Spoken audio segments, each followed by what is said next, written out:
যে হঠাৎ করে প্রথম কথা হলো যে সারওয়ার তুষার যেটা বলেছেন না স্যার, ওখানে আমি একটু অ্যাড করতে চাই স্যার সালাউদ্দিনের ব্যাপারে।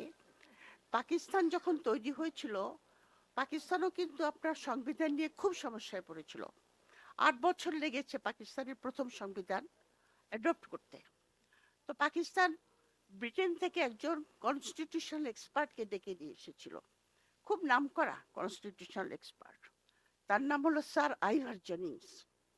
আইভার জেনিংস 2 বছর পাকিস্তানিদেরকে উপদেশ দিয়ে দেখেছে এখানে কিছু হবে না, তারপর চলে গেছে।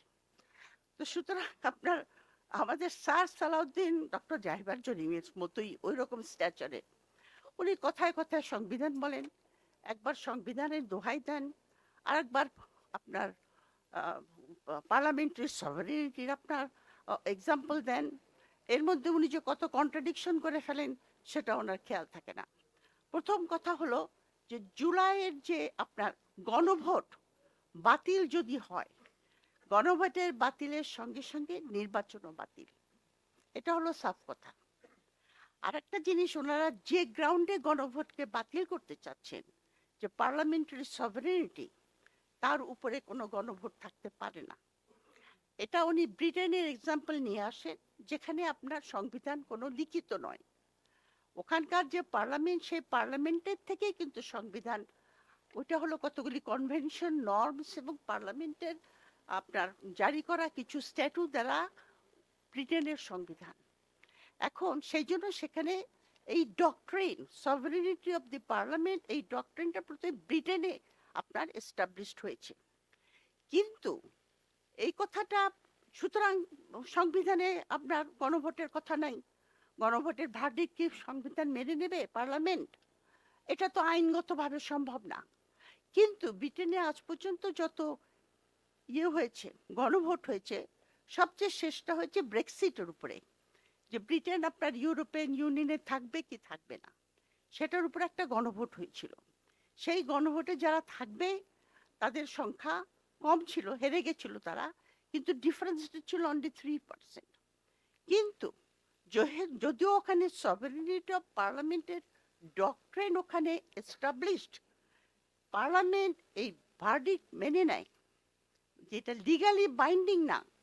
কিন্তু যারা জনগণ, তাদেরকে তারা বলেছিল কনস্টিটিউয়েন্টস বা জনগণ, তারা হলো সুপ্ত, মানে সুপ্ত গুপ্ত না, মানে সুপ্ত, ডরমেন্ট, তারা ডরমেন্ট। এবং তারা যখন জেগে ওঠে কোনো ভার্ডিক্ট দেয়, সেটা মেনে নিতে হবে পার্লামেন্টে, কারণ তা না হলে দেশে ইনস্টেবিলিটি হবে। সুতরাং সুপ্রিমেসি অফ দি পার্লামেন্ট বলাটা, যেখানে জনগণ রায় দিয়ে দেয়, সেটা লিগালি বাইন্ডিং। আর একটা জিনিস স্যার সালাউদ্দিনের একটুখানি বোধহয় মানে উনি বলেন, উনি আইনের উপর বেশি জোর দেন, তাই না? আইন নিশ্চয়ই দরকার, কিন্তু আইনের পাশাপাশি যে জিনিসটা কনস্টিটিউশনাল প্রসেসের ভিতর দিয়ে আসে, সেটা হলো কনস্টিটিউশনাল স্পিরিট। মানে কনস্টিটিউশনটা আমি কেন করেছি? মানুষের জন্য করেছি, মানুষের কল্যাণের জন্য করেছি। তখন মানুষের চাওয়া পাওয়াটাই সবচেয়ে বড় হয়ে দাঁড়ায়। এটা হলো একটা এস্টাবলিশ ফ্যাক্ট, যে আপনার সংবিধানের আইন যেরকম প্রয়োজন হয়, সেরকম আইন মানুষের জন্য, মানুষের জন্য আইন নয়। সুতরাং স্ট্রিক্টলি আপনি যদি আইনের ইন্টারপ্রিটেশন দেন, সেটা ধোপে টেকে না। তারপরে উনি আপনার দেন, কনস্টিটিউশন হলো সুপ্রিম। কনস্টিটিউশনে এটা নাই, তাহলে হবে না।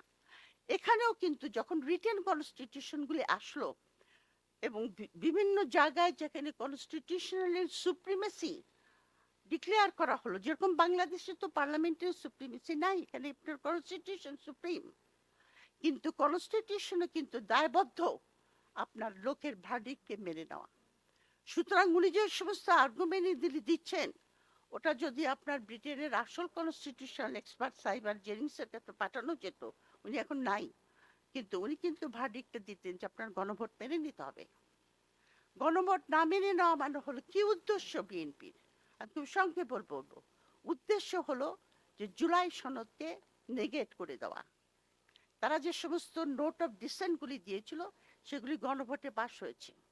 এবং আপনারা যদি নোট অফ ডিসেন্টগুলি দেখেন, তাদের 8টা নোট অফ ডিসেন্ট দিয়েছে, প্রত্যেকটা খুব গুরুত্বপূর্ণ গুরুত্বপূর্ণ। প্রত্যেকটাই আপনার নির্বাহী বিভাগকে কি করে শক্তিশালী করা যায় সেই সমস্ত ব্যাপারে তারা নোট অফ ডিসেন্ট দিয়েছিল।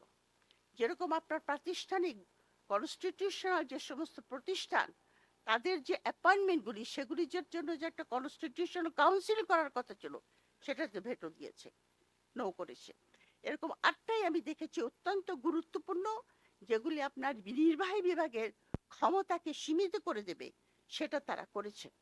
এখন যেটা বিএনপি করছে সেটা হলো যে আপনার পুরনো পথে, সেই যে গান আছে না, পুরনো সেই সুরে কে যেন ডাকে দূরে, মনে হচ্ছে যেন সেই সুর বাজছে যে কি করে আপনার নির্বাহী বিভাগটাকে শক্তিশালী করে। এবং একটা জায়গায় নাকি স্যার সালাউদ্দিন বলেছেন যে সরকারকে শক্তিশালী করা উচিত, কারণ শক্তিশালী না হলে সরকার দেশ চালাবে কি করে। অথচ উনি ডেমোক্রেসির ফান্ডামেন্টাল প্রিন্সিপালটাই উনি ধরছেন না। সেটা হলো নিশ্চয়ই নির্বাহী বিভাগকে, বর্তমান দুনিয়াতে নির্বাহী বিভাগকে শক্তিশালী করা দরকার, কারণ অনেক সিদ্ধান্ত করতে হয় সরকারকে ভেরি কুইকলি। ওই ক্যাবিনেট, আর আজকাল আগেকার যুগে সেই ক্যাবিনেট গভর্নমেন্ট কিন্তু আর নাই, এটা প্রাইম মিনিস্টার গভর্নমেন্ট হয়ে গেছে, very quick decision by the executive. কিন্তু তার মানে এই না যে এক্সিকিউটিভ আপনার সংবিধানের বাইরে কোনো কাজ করবে।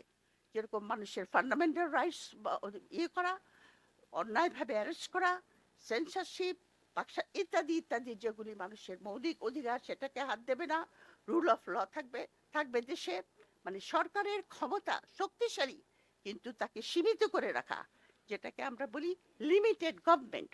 Any Democratic government is a limited government. তো সেখানে উনি নির্বাহী বিভাগকে এত শক্তিশালী করতে চাচ্ছেন যে আমরা হাসিনার যুগে ফেরত যাব বলে আমার সন্দেহ হয়। এখন কথা হলো যে সেই কতগুলি তাদের, আমার যেটা মনে হয়, আরেকটা বলে আমি শেষ করবো এক্ষুনি, সেটা হলো যে বিএনপির এই পুরা প্ল্যানটা প্রথম থেকে শুরু করে, মানে জুলাই অভ্যুত্থানের পরে আমি দেখেছি এটা খুব মেটিকুলাসলি ডিজাইন করা প্ল্যান। কারণ এই অভ্যুত্থানে ছাত্র জনতা কি করেছে, যেটা 71-এও করেছিল, 91-এও করেছিল, সেটা হলো বাংলাদেশের যে আপনার এস্টাবলিশড এলিট স্ট্রাকচার, সেটাকে ভাঙার চেষ্টা করেছে। এই এলিট স্ট্রাকচারের ভিতরে কারা আছে? আছে আপনার সিভিল ব্যুরোক্রেটি, সিভিল মিলিটারি, আপনার আর্মি, ব্যুরোক্রেসি, আপনার পার্ট অফ দি সুশীল সমাজ, পার্ট অফ দি গণ অভ্যুত্থানের লোক, যারা আপনার জনগণের স্বার্থের বিরুদ্ধে কাজ করে নিজেদের স্বার্থ উদ্ধার করে। এই এলিট স্ট্রাকচারকে ভাঙার চেষ্টা করেছিল এই জুলাই অভ্যুত্থান, ভাঙতে পারে নাই। কারণ যেটা হয়, এই এলিট স্ট্রাকচার প্রথমে একটুখানি থতমত খেয়ে যায়, তারপরে তারা রিগ্রুপিং করে, নতুন করে রিগ্রুপিং করে, এবং রিগ্রুপিং করে জনগণের আশা আকাঙ্ক্ষাকে ধূলিসাৎ করে দেয়। এটা অনেক জায়গায় হয়েছে, ইজিপ্টে হয়েছে recently, Tunisia for the time being আপনার কিছুটা সাকসেস হয়েছিল, তারপরে তারা আবার সেই সাইকেলে ফেরত গেছে। সাকসেসফুল গণ অভ্যুত্থান, সাকসেসফুল রেভলিউশন করতে হলে এই এলিট স্ট্রাকচারের ভিতর থেকে অন্তত কিছু অংশ তাদের সঙ্গে আইডেন্টিফাই করতে হয়। এটা হিস্টোরিক্যাল ফ্যাক্ট। এমনকি যে ফ্রেঞ্চ রেভলিউশন সেই সময় যখন হয়েছিল, তখন কিন্তু কিং বা রাজা মনার্কের একটা অংশ, বিশেষত ইন্টেলেকচুয়াল এবং তার প্যালেস গার্ডের ভিতরে রেভলিউশনের আপনার অংশ নিয়েছিল। বাংলাদেশে সেটা হয় নাই। সুতরাং যে মুজিব তালুকদার, এটা মুক্তিযুদ্ধের পরেও হয় নাই, মুক্তিযুদ্ধ 71-এর মুক্তিযুদ্ধের পরেও কিন্তু এটা হয় নাই। জনগণ কিন্তু তাদের রাষ্ট্র ক্ষমতা ফিরে পায় নাই। পশ্চিম পাকিস্তানের elites were displaced by the Bengali elites, middle class elites, যার ফলাফল আমরা দেখেছি। আমি খুব গভীর উদ্বেগের সঙ্গে যে জিনিসটা অবজার্ভ করছি, যে এই মেটিকুলাস ডিজাইনটা কোথা থেকে আসলো। বিগিনিং ফর যে চুপ্পুকে সরানো যাবে না, চুপ্পু থাকবে কেন? চুপ্পু কেন থাকবে? চুপ, যেখানে আপনার প্রাইম মিনিস্টার পালিয়ে গেছে, সবাই পালিয়ে গেছে, সংবিধানই নাই, তো সেখানে আবার চুপ থেকে আসলো। আবার সেই পুরনো ধারায় ফিরে যাওয়ার একটা অ্যাটেম্প্ট।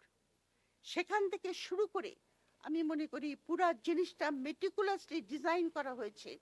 এবং সেখানে আপনার ফরিদাপা কিছু মনে করবেন না, আপনার প্রফেসর ইউনূসের সরকারের ভিতরে থেকে একদল উপদেষ্টা এটার অংশ ছিল, যে আপনার বিএনপিকে ক্ষমতা দিতে হবে, এবং ক্ষমতা দিতে হবে 2/3 দিয়ে।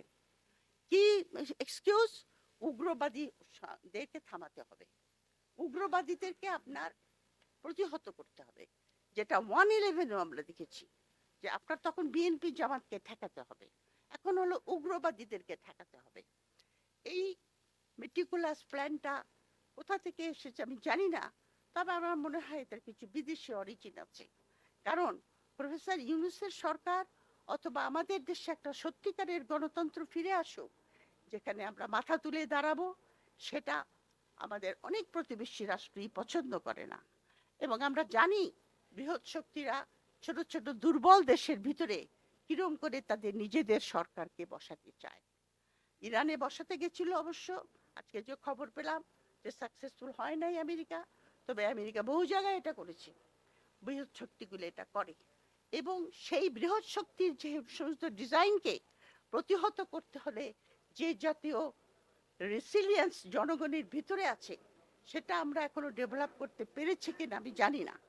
কারণ একটা কাঠামোগত দুর্বলতা বাংলাদেশে আছে, যেটা ইরানের রেভলিউশনে বা ইরানের যুদ্ধের সময় আমরা দেখলাম না। এই কাঠামোগত দুর্বলতাটা আমাদের ভিতরে আছে। তবে আমি এই বলে শেষ করব যে আমাদের সামনের পথ খুব অত্যন্ত ডিফিকাল্ট। আমরা আর একটা জুলাইয়ের কথা বলছি, এই যে এলিট স্ট্রাকচার, এটাকে প্রতিহত করা। আপনি দেখেন, ফরিদা বলতে পারবে অনেক অদার দেশ প্রফেসর ইউনূস করেছেন যেখানে দুর্বল ছিল, সেগুলো কিন্তু আমলাদের প্রেসারে উনি করেছেন। যেরকম পুলিশ কমিশনটা, পুলিশ কমিশন, মানবাধিকার কমিশন, অ্যান্টি করাপশন, মানে যেসব জায়গায় আমলারা আপনার টাকা পয়সা বানাতে পারবে, এবং সেইখানে কিন্তু তারা হাত দিতে দেয় নাই। আর তারপরে আপনার যেটা আমাদের মিলিটারি রিফর্ম হওয়ার কথা ছিল, সেই রিফর্ম তো প্রফেসর ইউনূস করতে পারে নাই, উনি তো কমিশনই করতে পারে নাই। অথচ বাংলাদেশের আর্মির রিফর্ম হওয়াটা অত্যন্ত জরুরি। বাংলাদেশের ডিজিএফআই এখন পর্যন্ত জার্নালিস্টদেরকে হুমকি দিয়ে বেড়াচ্ছে। কোনো লোক যদি আপনার বিপক্ষে কথা বলে, তাদেরকে ফোন করে হুমকি দিচ্ছে। তো পরিবর্তনটা কোথায় হয়েছে? আপনি তো ওখানে রিফর্মই আনতে পারেন নাই। এই সরকার প্রথমে এসে আইসিটি চিফ এক্সিকিউটিভকে সরিয়ে দিল, এবং যেনাকে দিল তেনার মধ্যে দলীয় লোক। উনি এসেই বললেন যে আমি সমস্ত যেগুলি রায় হয়েছে ওগুলি আমি আবার রিভিউ করব। তার মানে কি? রিভিউ করবে কেন তুমি আবার? তার মানে সে শাস্তি কমিয়ে দেবে, কাউকে ছেড়ে দেবে। তারপরে আমরা যেটা শুনেছি যে আপনার উত্তরপাড়া বা অদৃশ্য শক্তি বলেছে যে যাদের বিরুদ্ধে অ্যাকিউজেশন আছে, 17 জন যারা গুম খুন করেছে, আর্মির ভিতর থেকে আয়না ঘর করেছে, তাদেরকে ইনডেমনিটি দেওয়া হবে, তাদেরকে জামিন দেওয়া হবে। এই জাতীয় সমঝোতার কোথাও কানে এসেছে আমাদের। সুতরাং আমি যেটা দেখছি সংবিধান, ওর নাম কি, পার্লামেন্টে, সেটা আর কিছুই না, reflection of the elites of this country who want to run this country the way they want to. এটাই হলো আমার বক্তব্য। Thank you.